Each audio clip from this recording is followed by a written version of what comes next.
Mga kapuso, epektibo na sa Lunes, November 6 ang aumento sa sahod ng mga manggagawa sa buong Region 1. May ulat si Russell Simorio. Pitong taon ng janitress si Marisa sa isang bus terminal sa Dagupan City. Mas maraming pasahero, mas mabigat ang responsibilidad. Kumikita siya ng 400 pesos kada araw o 8 hanggang 12,000 pesos kada buwan. Kulang pa para mapagkasya sa 5 anak na pinapaaral. At least may inaasahan pa na sasahurin. Araw-araw ko na pumapasok ako sa trabaho kasi ito naman ang naano kong trabaho. Malaking bagay kay Marisa ang aumento sa sahod na epektibo na sa November 6, araw ng Lunes.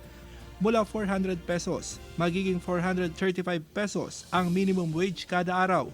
30 pesos naman ang dagdag sa minimum wage ng mga manggagawa sa mga maliliit na establishmento. Sa mga public hearing and consultations natin, actually, meron pa nasabing 100 eh.